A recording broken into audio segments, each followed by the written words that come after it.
Hello, स्वागत है आपका आपके अपने YouTube चैनल स्मार्ट स्टडी और सरकारी नौकरी पर। कल जो है मैं क्लास नहीं दे पाई थी। इसका जो मेन कारण है वो ये है कि कल बारिश की वजह से हमारे यहाँ जो है बिजली का तार टूट गया था और इस वजह से पूरा दिन जो है वो लाइट नहीं आई थी और लाइट नहीं आई तो मैं क्लास रिकॉर्ड नहीं कर पाई क्योंकि मेरा फ़ोन जो है वो डिस्चार्ज हो गया था। अब से जो है वो डेली क्लास का एक फिक्स शेड्यूल रहेगा। सुबह सुबह 7 बजे जो है आपको डेली क्लास मिलेगी। सुबह 7 बजे देने का जो मेरा मेन कारण है वो ये है कि सुबह सुबह ही अधिकतर बच्चे पढ़ने बैठते हैं। 6, 7, 8 बजे या 5 बजे लाइब्रेरी में जाते हैं, वो 6-7 बजे अधिकतर बच्चे पढ़ने बैठते हैं। अगर सुबह सुबह पढ़ाई की शुरुआत अगर शॉर्ट नोट से करें तो पूरा दिन जो है हमारा कॉन्फिडेंस से निकलता है। इसलिए जो है आपको सुबह सुबह डेली आपको 7 बजे क्लास मिलेगी। कभी ऐसा दिन हुआ कि ऐसी कोई कंडीशन हो गई या फिर ऐसे कोई हालात पैदा हो गए कि मैं क्लास नहीं दे पाऊँ तो समझ आना कि कोई गंभीर जो है ऐसी कोई कंडीशन पैदा हो गई होगी। बाकी मैं क्लास स्किप नहीं करूँगी, डेली जो है आपको क्लास दूंगी। सैटरडे और संडे को जो है हम रिवीजन सेशन रखेंगे। उस दिन जो है सैटरडे संडे को हम सिर्फ जो पूरे वीक में जो हमने पढ़ा है वो जो है चैप्टर रिवाइज करेंगे। जैसे इस सैटरडे को हम जो हमने वन संपदा, राजस्थान की वन संपदा ये पढ़ लिया उसको रिवाइज करेंगे और मृदा टॉपिक कंप्लीट हो गया, दोनों ही स्कोरिंग टॉपिक है उसको रिवाइज करेंगे और आज की क्लास इसको भी हम रिवाइज करेंगे। तो ये जो चीज़ें हमें रिवाइज करनी है, रिवीजन तो सबसे मेन है। रिवीजन के बिना कुछ पॉसिबल ही नहीं है और ये सब कुछ इतनी मेहनत रिवीजन के लिए ही हो रही है तो रिवीजन हम छोड़ नहीं सकते। वीकली रिवीजन करना ज़रूरी है, हर 15 दिन में रिवीजन करना ज़रूरी है और हर महीने जो है लास्ट में जाके हमें रिवीजन करना ज़रूरी है। आज जो है हम सबसे स्कोरिंग टॉपिक की शुरुआत करने वाले हैं, प्राकृतिक एवं भौगोलिक स्वरूप। ये जो है ना सबसे पूरे सिलेबस का मुझे तो लगता है सबसे ही इम्पोर्टेंट टॉपिक है क्योंकि जिस भी एग्जाम के सिलेबस में ज्योग्राफी लिखा हुआ है, जो ज्योग्राफी का मतलब भौगोलिक स्वरूप, और भौगोलिक स्वरूप अगर यहाँ से क्वेश्चन नहीं बनेगा तो फिर क्वेश्चन बनेगा कहाँ से पता नहीं। फिर भी बच्चे गलत करके आते हैं जब हमें पता है इस सिलेबस की शुरुआत ही यहाँ से हो रही है और ये जो सबसे ज्योग्राफी सिलेबस में दे रखा है इस पहले, तो यहाँ से हमारा भौगोलिक स्वरूप से क्वेश्चन क्यों नहीं बनेगा। फिर भी बच्चे जो है क्वेश्चन जो है वो सही करके नहीं आते हैं। स्कोरिंग टॉपिक है, हम इसको बहुत अच्छे से क्लियर करेंगे, बहुत अच्छे से RSSB का एक एक फैक्ट बहुत अच्छे से पढ़ेंगे। इससे आपको पता चलेगा। वैसे तो ये बहुत बड़ा टॉपिक है, हमें 4 मेन जो है 4 भौगोलिक प्रदेश हैं उनको बहुत डिटेल में पढ़ना पड़ता है और पढ़ना पड़ता है क्योंकि स्कोरिंग टॉपिक है। लेकिन इन चारों जो सब टॉपिक है इन पर ध्यान कहाँ देना है आपको, कौन सी ऐसी चीज़ें हैं जिनको 100% आपको याद रखना है, वो आपको ये क्लासें बताएगी। तो इन क्लासों को बिल्कुल भी हल्के में ना ले। आइए जो है बिना देरी के शुरुआत कर लेते हैं। प्राकृतिक एवं भौगोलिक स्वरूप। राजस्थान का भौगोलिक क्षेत्र जो हरियाणा राज्य के साथ अपनी सीमा साझा नहीं करता है वो है दक्षिणी पूर्वी पठारी क्षेत्र। यानी कि दक्षिणी पूर्वी पठारी क्षेत्र जो है वो हरियाणा राज्य के साथ अपनी सीमा साझा नहीं करता है। देखो हम जो है जिले रटते हैं कि कौन सा जिला जो है किस राज्य के साथ सीमा बनाता है, जबकि RSSB तो ये पूछ रही है कि कौन सा भौगोलिक प्रदेश जो है वो किस राज्य के साथ सीमा बना रहा है। ये तब पता चलेगा जब हम एकदम जो है सीधा बोर्ड को टारगेट करेंगे, तब जाके ऐसी चीज़ें पता चलेगी। भौगोलिक क्षेत्र जो है हमारा जो राजस्थान जो है वो मोटे मोटे तौर पर 4 जो है भौगोलिक क्षेत्रों में बांटा गया है राजस्थान को। सबसे मेन मरुस्थलीय क्षेत्र है, दूसरा जो है अरावली प्रदेश, तीसरा जो है वो है पूर्वी मैदानी प्रदेश और चौथा जो है वो है दक्षिणी पूर्वी पठारी प्रदेश। अब जो मरुस्थलीय प्रदेश है उसको जो है 2 भागों में बांटा गया है, शुष्क प्रदेश और अर्धशुष्क प्रदेश। अर्धशुष्क जो प्रदेश है, अर्धशुष्क प्रदेश के ये यानी कि ये वाला जो हिस्सा है ये अर्धशुष्क प्रदेश के अंदर आता है। तो और हरियाणा इधर आ गया, तो अर्धशुष्क प्रदेश के जिले जो हैं वो हरियाणा राज्य को टच करेंगे। यहाँ पंजाब आ गया, यहाँ हरियाणा आएगा। तो जो अर्धशुष्क प्रदेश के जो जिले हैं वो हरियाणा को टच करेंगे। उसके बाद से यहाँ ये वाली जो है ये जो है अरावली पर्वतमाला आ गई। अरावली पर्वतमाला के यानी कि ये जिले जो है हरियाणा राज्य को टच कर रहे हैं। इसके बाद में जो है हमारा जो मैदान है पूरी मैदान के अंदर बाणगंगा बेसिन आता ही है, बनास बेसिन आता है, चंबल बेसिन आता है और ये आता है माही बेसिन। तो जो बाणगंगा बेसिन है ये भी जो है हरियाणा राज्य को टच करता है। सिर्फ और सिर्फ एक ही जो है भौगोलिक प्रदेश है वो है ये दक्षिणी और पूरी पठारी प्रदेश, ये जो है हरियाणा को टच कहाँ से करेगा, ये तो पूरा ही एमपी को टच करता है, तो यानी कि ये जो है इसको हरियाणा राज्य को टच नहीं करता है। इस प्रकार देखो हरियाणा पूछ लिया है, मध्य प्रदेश को भी पूछा हुआ है, अब गुजरात, पंजाब और उत्तर प्रदेश यही बचे, तो इनको बहुत अच्छे से इस तरह से अगर प्रैक्टिस होगी ना पहले, तो वहाँ हमें 1 मिनट सोचना नहीं पड़ेगा। हम प्रैक्टिस जिलों की करके जाते हैं कि कौन से जिले राज्य को छूते हैं, वो भी याद तो वो भी रखना है, लेकिन ये भी प्रैक्टिस करके जाना है, क्योंकि फिर वहाँ हम अगर पहले कभी नहीं पढ़ा ना तो थोड़ा सा टाइम तो लगता है सोचने में, थोड़ा सा भी लगेगा लेकिन अगर प्रैक्टिस कर रखी हो ना तो डायरेक्ट रॉकेट के जैसे आंसर निकलेगा। नेक्स्ट जो है वो है राजस्थान के मरुस्थल में अवनयनात्मक या निक्षेपणात्मक भू आकृति जो है वो कौन सी है। मरुस्थल में बात हो रही है, तो मरुस्थल में जो बालू के टीले हैं वो एक अवनयनात्मक भू आकृति है। अवनयनात्मक भू आकृति का मतलब होता है ऐसी जो भू आकृतियाँ जो अपर्दन से बनती है। जैसे अब अपर्दन तो 2-3 तरह का होता है, जैसे मृदा अपर्दन होता है, जल अपर्दन होता है, ये वायु अपर्दन होता है। तो इन अपर्दन के द्वारा जो भी आकृतियाँ बनती है ना उन्हें जो है अवनयनात्मक भू आकृति या फिर निक्षेपणात्मक भू आकृति कहते हैं। और मरुस्थल में जो है बालू के टीले ही टीले हैं, धोरे ही धोरे हैं, वो सारे के सारे जो हैं पवन अपर्दन से बने हैं। तो ये बालू के टीले जो हैं वो एक अवनयनात्मक भू आकृति है। देखो आरएसएस भी इस तरीके से क्वेश्चन पूछ रही है, हल्के में मत लेना क्लासों को, सारी की सारी क्लासें ढंग से देख लेना, ढंग से अटेंड कर लेना। सेंदड़ा स्टेशन के पास चट्टानें जो हैं वो किस आकृति में पाई जाती हैं, तो सेंदड़ा स्टेशन के पास चट्टानें जो हैं वो सर्पाकार आकृति में पाई जाती हैं।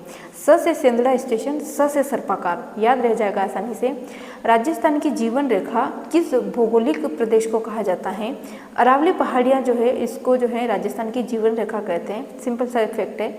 सर्वाधिक क्षेत्रीय विस्तार वाला भौतिक प्रदेश जो है वो कौन सा है, तो मरुस्थल जो है वो सर्वाधिक क्षेत्रीय विस्तार वाला भौतिक प्रदेश है। कमेंट कीजिए मरुस्थल जो है वो कितना % है, यानी कि मरुस्थल जो है राजस्थान के कितने % क्षेत्रफल पर जो है फैला हुआ है। रेगिस्तानीकरण का प्रमुख कारण जो है वो कौन सा है, तो रेगिस्तानीकरण का प्रमुख कारण वायु अपर्दन है। ये सिंपल क्वेश्चन है पर फिर भी बच्चों के गलत होता है। गलत होने का कारण ये है कि इसका कॉन्सेप्ट नहीं समझते। रेगिस्तानीकरण की बात हो रही है, यानी कि मरुस्थलीकरण की बात हो रही है, और वायु अपर्दन बच्चे यहाँ कन्फ्यूज होते हैं क्योंकि वायु अपर्दन, जल अपर्दन, मृदा अपर्दन इस तरीके से ऑप्शन दे रखे होते हैं। देखो मरुस्थल की बात हो रही है, रेगिस्तानीकरण की बात हो रही है, तो मरुस्थल में वहाँ मृदा अपर्दन तो हो ही नहीं सकता। मेरा कहने का मतलब है क्योंकि जैसे जल अपर्दन की बात करें तो वहाँ नदियाँ ही नहीं है, तो जल अपर्दन कैसे होगा, इसका प्रमुख कारण ये नहीं होगा। और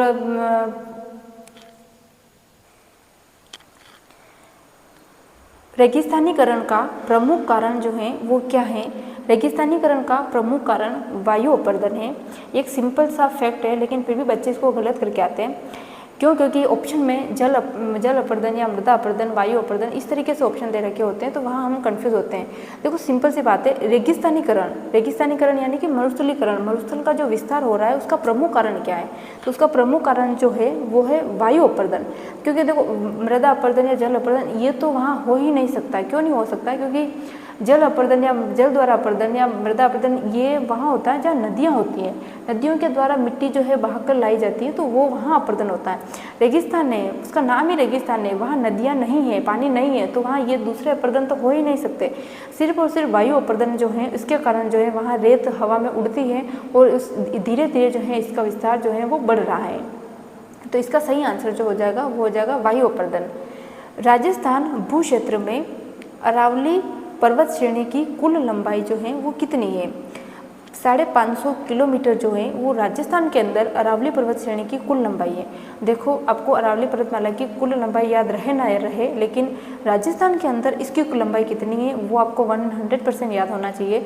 550 किलोमीटर जो है वो राजस्थान के अंदर अरावली पर्वतमाला की जो है लंबाई है। आपको कमेंट करना है कि अरावली पर्वतमाला की कुल लंबाई कितनी है, कुल लंबाई जो है वो कितनी है। लूनी जवाई बेसिन जो है वो किस प्रदेश का, लूनी जवाई बेसिन को किस प्रदेश के नाम से जाना जाता है, तो लूनी जवाई बेसिन जो है वो गोडवार प्रदेश या गोडवाड़ा प्रदेश के नाम से भी जाना जाता है। समवर्षा रेखा जो राजस्थान राज्य की भूमि को 2 बराबर भागों में बांटती है वो कितनी है, तो 50 सेंटीमीटर जो है वो समवर्षा रेखा है जो हमारे राजस्थान राज्य को लगभग जो है 2 बराबर भागों में बांटती है।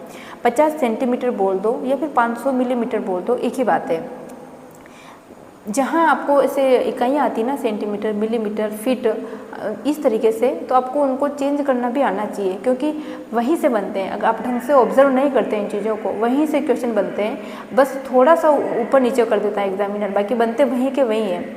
अरावली किस प्लेट से अलग हुई हैं? तो अरावली जो है वो यूरेशियन प्लेट से अलग हुई है। किस प्लेट से अलग हुई है? यूरेशियन प्लेट से हुई है।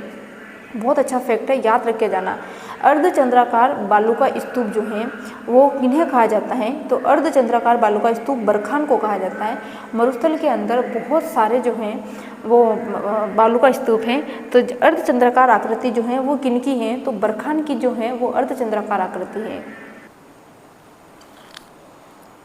महाभारत काल में जांगल प्रदेश के नाम से किसे जाना जाता था?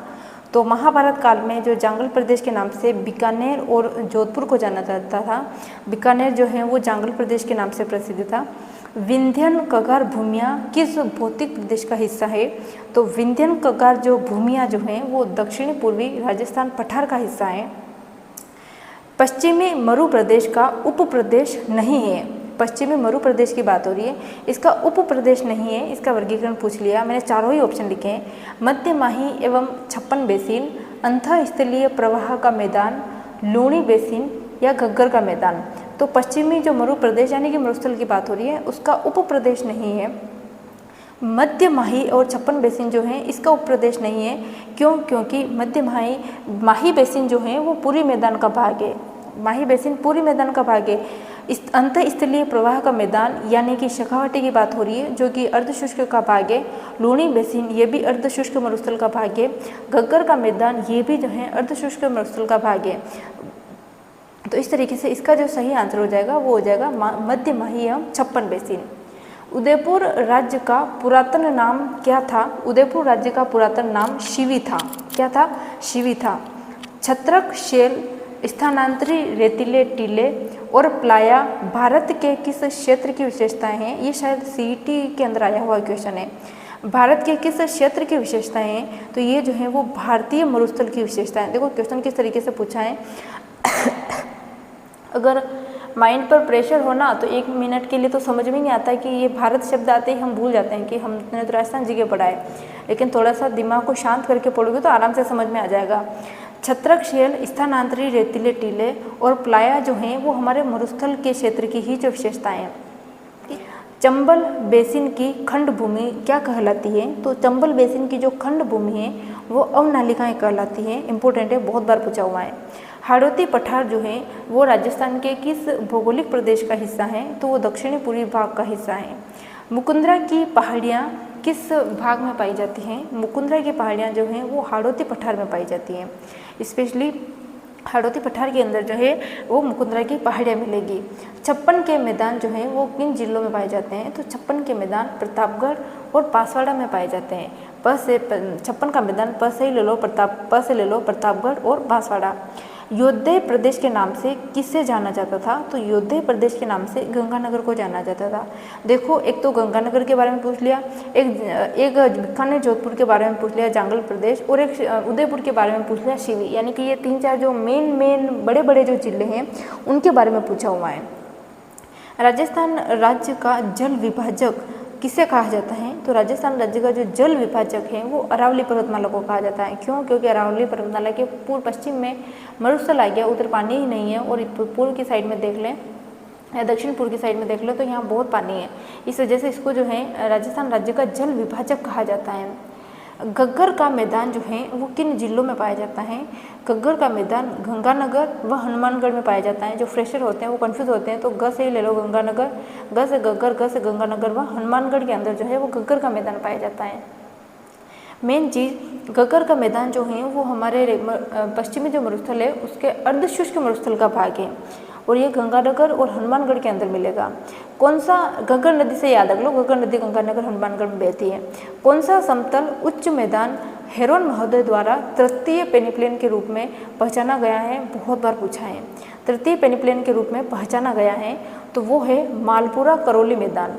मालपुरा करौली मैदान जो है वो हेरोन महोदय द्वारा तृतीय पेनिप्लेन के रूप में जो है इसकी पहचान की गई है। भौगोलिक क्षेत्र जो अपनी सीमा को मध्य प्रदेश से साझा करता है। देखो, भौगोलिक क्षेत्र पूछा है जो अपनी सीमा को मध्य प्रदेश से साझा करता है। यहाँ कोई जिला नहीं पूछा है, यहाँ भौगोलिक क्षेत्र पूछा है। इसलिए मैंने फर्स्ट में बोला था कि आरएसएसबी इस तरीके से पूछ रही है। अब जिले तो याद रखने ही है, लेकिन आरएसएसबी का पेपर देने जा रहे हो आप, तो आपको भौगोलिक क्षेत्र को भी इसी तरीके से याद रखना है। तो मध्य प्रदेश के साथ जो सीमा साझा करता है वो है दक्षिणी पूर्वी पठारी क्षेत्र। हरियाणा का पूछ लिया है, मध्य प्रदेश का पूछ लिया है। अब बचे 3 ही राज्य बचे हैं, पंजाब, उत्तर प्रदेश और इधर गुजरात, तो इनको भी याद रख लेना। मरुस्थलीकरण की सबसे प्रभावी प्रक्रिया कौन सी है? मरुस्थलीकरण की सबसे प्रभावी प्रक्रिया जो है वो है पवन अपर्दन। हमने ऊपर भी पढ़ा था, जिस यहाँ जहाँ दे रखा था रेगिस्तानीकरण का प्रमुख कारण क्या है? वायु अपर्दन, या फिर रेगिस्तानीकरण बोल लो या फिर मरुस्थलीकरण बोल लो। इसकी जो है सबसे प्रभावी प्रक्रिया पवन अपर्दन ही है। इसमें ऑप्शन में आपको जल अपर्दन, मृदा अपर्दन इस तरीके से दे रखा होगा, वो नहीं होगा। इसका मैंने कारण जो है ऊपर आपको बताया था, पवन अपर्दन ही जो है इसकी सबसे प्रभावी प्रक्रिया है। थार मरुस्थल में रात्रि का तापमान गर्मियों में अचानक गिर जाता है। क्यों? क्योंकि वातावरण की शुष्कता, स्वच्छ आकाश, मिट्टी की बलुई प्रकृति, वनस्पति का अभाव। देखो, इससे है ना एग्जामिनर बहुत बार कुछ इससे घुमा के भी पूछ सकता है। इसके कारण जो है वो रेगिस्तान में तापमान जो है ना रात में अचानक से गिर जाता है। इसका कारण यह है कि बलुई प्रकृति यानी कि बालू रेतीली मिट्टी जो होती है उसकी प्रकृति ऐसी होती है, वो फटाफट से तो गर्म होती है और फटाफट से ही ठंडी हो जाती है। दिन में आप देखोगे तो वो बहुत जल्दी गर्म हो जाती है और जैसे ही शाम होती है धीरे धीरे अचानक से जो है वो ठंडी हो जाती है। इस वजह से टेम्परेचर जो है वो रात में अचानक से जो है वो गिर जाता है। मिट्टी की बलुई प्रकृति, इसको ध्यान से याद रख लेना। इसके अलावा इन चीज़ों पर भी एक बार अच्छे से ध्यान दे देना। वातावरण की शुष्कता, स्वच्छ आकाश और सबसे मेन वनस्पति का अभाव, क्योंकि ऑप्शन में जल्दबाजी में दे रखा होता है वनस्पति का पाया जाना, इस तरीके से कुछ दे रखा होता है। हम जल्दबाजी के चक्कर में ये तो हमें इस पर तो हम ध्यान देते ही नहीं और इसको टिक करके आ जाते हैं। अरावली पर्वतमाला के किस भाग में सर्वाधिक संख्या में अंतराल विद्यमान है? तो अरावली पर्वतमाला के उत्तरी और मध्यवर्ती भाग में सबसे ज़्यादा संख्या में अंतराल विद्यमान है। सबसे ज़्यादा जो गैप्स यानी कि अंतराल होते हैं वो अजमेर में होते हैं सर्वाधिक, लेकिन आरएसएसबी ने इस तरीके से पूछा है उत्तरी और मध्यवर्ती भाग में जो है वो सबसे ज़्यादा जो है अंतराल विद्यमान है। अरावली तथा विंध्यन के मिलन स्थल का ब्रंश क्या कहलाता है? तो महान सीमा ब्रंश जो है वो अरावली और विंध्यन के मिलन स्थल को कहते हैं। अरावली पर्वतमाला और विंध्याचल पर्वतमाला ये दोनों जिस जगह पे मिलती है, जिस स्थान पर मिलती है ना, उस स्थान को महान सीमा ब्रंश कहा जाता है, क्योंकि दोनों ही बड़े बड़े पर्वतमालाएं हैं और जहाँ जहाँ ये एक दूसरे को पर्वत एक दूसरे को टच कर रहे हैं वहाँ वहाँ जो है उनको जो है महान सीमा ब्रंश कहा जाता है। महान सीमा ब्रंश, इसमें जो है आपको जिले भी बहुत अच्छे से याद रखना है, क्योंकि जिलों से एक पता नहीं कितनी बार प्रश्न पूछा है।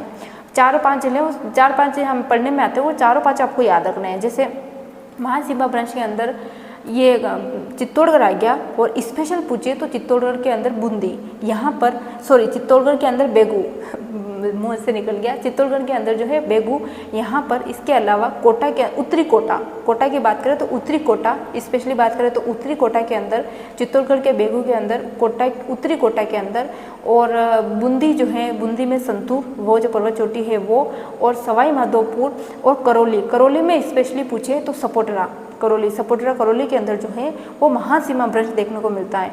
इन जिलों को 4-5 जिलों जो मैंने अभी बोले ना, आपको ऐसे ही एज इट इज याद होने चाहिए। राजस्थान में थार मरुस्थल से प्रभावित क्षेत्रफल व जनसंख्या का प्रतिशत कितना है? तो थार मरुस्थल का जो क्षेत्रफल जो है वो 61% है और जनसंख्या जो है वो 40% है। जनसंख्या 40% है और क्षेत्रफल जो है वो 61% है। आप कमेंट कीजिए कि राजस्थान का कितना भाग है, यानी कि 1/3 है, 2/3 है, 3/3 है, इस तरीके से बताइए कि कितना राजस्थान का कितने भाग पर जो है मरुस्थल है। राजस्थान को प्रमुख भौतिक विभागों में कितनी बार बांट सकते हैं? तो 4 बार, क्योंकि मरुस्थल, अरावली पर्वतमाला, मैदानी प्रदेश और हाड़ौती प्रदेश, दक्षिण पूर्वी पठारी प्रदेश, ये जो 4 जो है वो मेन भौगोलिक क्षेत्र हैं राजस्थान के। बनास बेसिन राजस्थान के किस भौगोलिक विभाजन का हिस्सा है? तो बनास बेसिन जो है वो राजस्थान के पूर्वी मैदान का हिस्सा है, क्योंकि पुरी मैदान के अंदर जो है वो 4 बेसिन आते हैं main Mahi basin, Banas basin, Banganga basin और चंबल बेसिन। जो ये चारों के चारों आपको याद रखना है। पुरी मैदान के अंदर जो है बनास बेसिन आता है। राजस्थान का कौन सा स्थान भारत के अनुसूचित मरुस्थल क्षेत्रों में नहीं है? क्वेश्चन को देखकर घबराना नहीं है। उदयपुर जो है वो मरुस्थल के अंदर नहीं आता है। झुंझुनू, जोधपुर और जैसलमेर ऑप्शन से ही पता चल जाएगा। कई बार इसके लैंग्वेज को देख के घबराना नहीं है, ऑप्शन पढ़ोगे तो आराम से समझ आ जाता है। झुंझुनू, जोधपुर, जैसलमेर जो है वो मरुस्थल के अंदर आते हैं, लेकिन उदयपुर जो है वो तो अरावली पर्वतमाला के अंदर आता है, ये उसमें नहीं आएगा। सर्वाधिक क्षेत्रफल वाला भौतिक विभाजन कौन सा है? तो सबसे ज़्यादा क्षेत्रफल जो है वो मरुस्थल है, 61% है क्षेत्रफल इसका। तो उत्तरी पश्चिमी मरुस्थलीय प्रदेश जो है वो सबसे ज़्यादा क्षेत्रफल वाला भौतिक विभाजन है। सीप जो है क्या है? सीप जो है वो अनुदैर्ध्य बालू का स्तूप है। ऐसे भी पूछा हो क्यों है कि सीप है क्या, मतलब बालू का स्तूप है या फिर और कोई इस तरह करती है, क्या है? तो ये एक बालू का स्तूप है। और बालू का स्तूप में भी कौन सा है? अनुदैर्ध्य बालू का स्तूप है या फिर अनुप्रस्थ बालू का स्तूप है। ये एक ऐसा फैक्ट है जो अगर एग्जाम में बनता है और कोई बच्चा सही करके आता है तो वो डायरेक्ट रैंक बनाने वाले क्वेश्चन होते हैं, क्योंकि सबको पता है इम्पोर्टेंट है, फिर भी याद नहीं रहता है। कितनी ही कोशिश कर लो, ज्योग्राफी को रट लो, भले चाहे कोई से टॉपिक ले लो उसको रट लो, लेकिन जब हम सिलेबस जैसे जैसे कवर करते जाते हैं वैसे वैसे चीज़ें दिमाग से स्लिप होती जाती हैं, इंपॉर्टेंट होते हुए भी हमें याद नहीं रहती है। इनका सबसे बेस्ट तरीका ये है, टाइम टू टाइम रिवीजन करो, स्कोरिंग टॉपिक को अलग कर लो। हमें पता है यहाँ से 1 in 100 क्वेश्चन बनने हैं, हमें पता है ये जो बहुत सबसे ज़्यादा इंपॉर्टेंट है, तो फिर वो याद होना चाहिए। और तब याद होगा जब आप टाइम टू टाइम सिस्टमेटिक ढंग से रिवीजन करोगे। तो सीप जो है वो अनुदैर्ध्य बालू का स्तूप है, न कि अनुप्रस्थ। अनुदैर्ध्य, इसको घाट बांध के रट लेना, याद कर लेना, जो भी आपका तरीका हो, जिस तरीके से आप याद करते हो। महान सीमा ब्रंश जो है किस जिले में से नहीं गुजरता है? तो उदयपुर में से नहीं गुजरता, क्योंकि महान सीमा ब्रंश मैंने बताया था कोटा के अंदर गुजरता है, उत्तरी कोटा के अंदर, सवाई माधोपुर के अंदर गुजरता है, धौलपुर के अंदर गुजरता है, करौली के अंदर भी गुजरता है। करौली में जगह पूछे तो वो है सपोटरा, और चित्तौड़गढ़ के अंदर भी गुजरता है। चित्तौड़गढ़ में जगह पूछ ले तो वो है बेंगू। पूर्वी सिरोही के सुदूर पश्चिम में स्थित कटक जो तीव्र ढाल वाले कम ऊंचे एवं उबड़ खाबड़ हैं, क्या कहलाते हैं? तो उन्हें जो है पूर्वी सिरोही में जो तीव्र ढाल वाली जो पहाड़ियाँ होती है उन्हें भाखर कहते हैं। इसको ध्यान से देखो क्योंकि इसमें 2-3 क्वेश्चन छुपे हुए हैं। पहली चीज़ तो ये कि सिरोही के पूर्वी जो ढाल होते हैं, जो तीव्र ढाल होते हैं, उन्हें जो है भाखर कहा जाता है। ये जो है कम ऊंचे होते हैं। अगर बाई चांस इससे जो बड़े बड़े ऑप्शन बनते हैं ना, इस टाइप से क्वेश्चन बना बड़ा क्वेश्चन, तो इनकी ऊंचाई ज़्यादा होती है। इस तरीके से भी सत्य और असत्य वाले क्वेश्चन दे सकता है, क्योंकि भाखर एक इंपॉर्टेंट है, ये बहुत बार पूछते हैं। ये कम ऊंचाई जो है इनकी कम होती है और उबड़ खाबड़ होते हैं, पूर्वी सिरोही में पाए जाते हैं, तो इन पहाड़ियों को भाखर कहते हैं। सम्मेलन जो मरुस्थलीकरण की रोकथाम के लिए कार्य करता है वो है UNCCD, यानी कि संयुक्त राष्ट्र जो सम्मेलन है उसकी बात हो रही है। ये जो है वो मरुस्थलीकरण की रोकथाम के लिए कार्य करता है। ये एक अंतर्राष्ट्रीय समझौता है। ड्यून मुक्त ट्रैक्ट जो है वो राजस्थान के किन जिलों में पाया जाता है? तो ड्यून मुक्त ट्रैक्ट जो है वो राजस्थान के बीकानेर, जैसलमेर, फलोदी और पोखरण के अंदर पाया जाता है। आपको पता है ये सबसे ज़्यादा इंपॉर्टेंट है, पर फिर भी बच्चों को याद नहीं रहता कि ड्यून मुक्त ट्रैक्ट राजस्थान में कितना % है, या फिर ड्यून युक्त जो ट्रैक्ट है वो कितना % है। बालू का स्तूप युक्त प्रदेश और बालू का स्तूप मुक्त प्रदेश कितना है और किन किन जिलों में फैला हुआ है। कौन सा भौतिक लक्षण राजस्थान बांगर में सम्मिलित नहीं है? बांगर बोल दो या फिर बांगर बोल दो, राजस्थान बांगर में सम्मिलित नहीं है। चारों ही ऑप्शन लिखे हैं। छप्पन का मैदान, गोडवाड़ प्रदेश, आंतरिक प्रवाह का मैदान या फिर नमकीन झीलें। तो जो राजस्थान बांगर में सम्मिलित नहीं है वो है छप्पन का मैदान। राजस्थान बांगर का मतलब होता है वो रेगिस्तान वाला एरिया आ गया। तो गोडवाड़ प्रदेश, आंतरिक प्रवाह का क्षेत्र यानी कि शेखावाटी प्रदेश और नमकीन जो जिले हैं वो राजस्थान बांगर के अंदर आती है। छप्पन का मैदान तो हमारे दक्षिण के अंदर है, ये उसमें शामिल नहीं होता। राजस्थान के कुल क्षेत्रफल का लगभग कितना भाग थार मरुस्थल के अंतर्गत आता है? तो 61% जो है वो हमारे राजस्थान के थार मरुस्थल का 61%, राजस्थान का 61% जो है वो थार मरुस्थल का क्षेत्रफल है। महान सीमा ब्रंश किस भाग में पाया जाता है? तो महान सीमा ब्रंश दक्षिण और पूर्वी भाग में पाया जाता है। जिले आपको याद रखने हैं, चित्तौड़गढ़, कोटा, बूंदी, सवाई माधोपुर, करौली, धौलपुर, ये जिले आपको याद रखने हैं। जैसलमेर जिले में बालू के टीलों को स्थानीय भाषा में क्या कहा जाता है? तो जैसलमेर में जो है बालू के टीलों को स्थानीय भाषा में बागर कहते हैं। क्या कहते हैं? बागर। वो वही बांगर या बागर एक ही बात है। नेक्स्ट है राजस्थान का भौतिक विभाग जो थार मरुस्थल का भाग है वो है लूनी बेसिन। राजस्थान का भौतिक विभाग जो थार मरुस्थल का भाग है वो है Luni basin. Mahi basin option मैंने साथ में लिखे हैं, Mahi basin, Banas basin, Chambal basin, ये तीनों ही जो हैं वो थार मरुस्थल यानी कि पश्चिमी मरुस्थल के भाग नहीं है, क्योंकि माही बेसिन, बनास बेसिन और चंबल बेसिन तीनों के तीनों जो हैं वो पूरी मैदान के हिस्से हैं, पूरी मैदान के भाग हैं। और लूनी बेसिन जो है वो अर्ध शुष्क मरुस्थल का भाग है। बरखान स्थलाकृति किस प्रदेश में पाई जाती है या फिर किस भौगोलिक प्रदेश में पाई जाती है? तो बरखान स्थलाकृति जो है वो मरुस्थलीय प्रदेश में पाई जाती है। मरुस्थलीकरण का प्रसार राजस्थान से किन राज्यों की ओर हो रहा है? दिल्ली, हरियाणा, यूपी व एमपी। देखो इंपॉर्टेंट है, मरुस्थलीकरण का प्रसार राजस्थान से किन राज्यों की ओर हो रहा है? तो दिल्ली, हरियाणा, यूपी व एमपी। अगर अपन ओवरऑल बात करें तो हमारे लिए तो रेगिस्तान का मतलब रेत, लेकिन ऐसा नहीं है। मरुस्थलीकरण का मतलब होता है रेगिस्तान। रेगिस्तान में मेन जो होती है ना, जो भूमि जो होती है ना वो अनुपजाऊ होती है। अनुपजाऊ का मतलब वो भूमि जिसमें उर्वरता नहीं होती।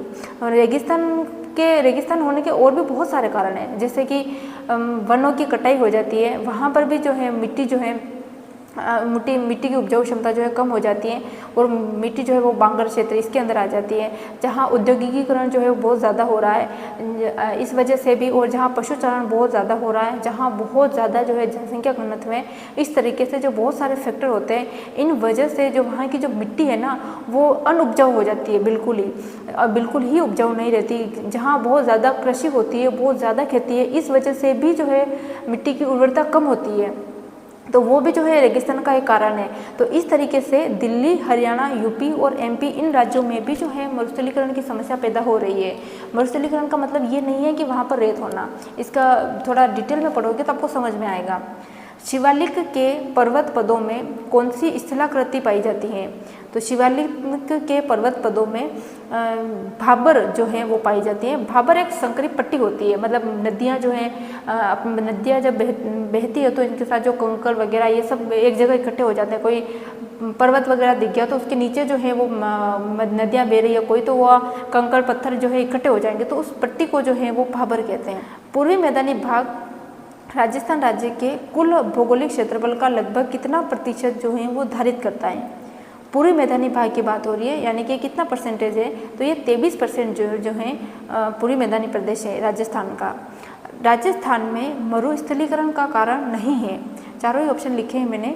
जैविक कृषि, अतिचारण, जनसंख्या अधिक्य, अति जुताई। तो ये मैं चारों क्वेश्चन इसलिए लिखती हूँ क्योंकि आपकी समझ बने। बाकी तो मैं डायरेक्ट से आंसर लिख सकती हूँ, लेकिन सही समझ बने मुझे पूरी लाइनें लिखनी पड़ती है। बाकी शॉर्ट नोट्स कैसे बनाने में एक वीडियो बनाऊंगी जिसमें आपको बताऊंगी कि शॉर्ट नोट्स बनाने कैसे हैं। ये तो मुझे आपको एक्सप्लेन करना है, मुझे आपको बताना है। और इसके अलावा भी कोई बच्चे अगर PDF शेयर करें और कोई बच्चे खुद पढ़े ना तो वो समझ सकें, इसलिए मुझे पूरी लाइनें लिखनी पड़ती है। और ऐसे क्वेश्चन मैं इसलिए लिखती हूँ ताकि आपकी समझ बने। जब एग्जाम हॉल में हम सीधे देखने को मिलते हैं ऐसे क्वेश्चन, तो ईजी क्वेश्चन होते हुए भी गलत हो जाते हैं, इसलिए प्रैक्टिस जरूरी है। मरुस्थलीकरण का कारण कौन सा नहीं है? तो जैविक कृषि जो है वो मरुस्थलीकरण का कारण नहीं है। बाकी अतिचारण मैंने अभी जस्ट ऊपर बताया था, अतिचारण इससे जो है मिट्टी की उर्वरता शक्ति जो है वो भी कमी होती है। जनसंख्या अधिक्य ये भी इसका एक कारण है मरुस्थलीकरण का। अति जुताई, बहुत ज़्यादा जुताई करने से, या फिर जहाँ बहुत ज़्यादा खेती होती है वहाँ पर भी मिट्टी की जो है उर्वरा शक्ति कम होती है। और ये जो है रेगिस्तान के जो है मेन कारण है। जैसे औद्योगिकीकरण हो गया, वनों की कटाई हो गई, ये जो है मेन कारण है। जैविक कृषि इसका एक कारण नहीं होगा।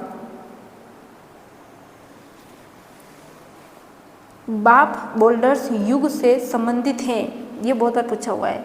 बाप बोल्डर्स युग से संबंधित है, तो कार्बोनिफेरस जो है वो बाप बोल्डर्स युग से संबंधित है। राजस्थान राज्य का कितना भाग मरुस्थलीय क्षेत्र है? तो 2/3 भाग जो है वो राजस्थान राज्य का मरुस्थल क्षेत्र है। मैंने फर्स्ट में ही आपसे पूछा था कि भाग आपको ऐसे बताना है, 61% तो है वो क्षेत्रफल है, लेकिन राजस्थान को अगर हम भाग में बांटें, जैसे कि 3 भाग है तो उसमें से कितने भाग जो है वो मरुस्थल है, तो 2/3 हैं। यानी कि 3 भाग में अगर हम राजस्थान को बांटेंगे तो उसमें से 2 भाग जो है वो अकेले मरुस्थल के हैं। इस तरीके से समझना है। कौन सा भू क्षेत्र बीहड़ स्थलाकृति यानी रवीन टोपोग्राफी के लिए संपूर्ण भारत में जाना जाता है? तो बीहड़ स्थलाकृति के लिए चंबल बेसिन जो है वो बहुत प्रसिद्ध है।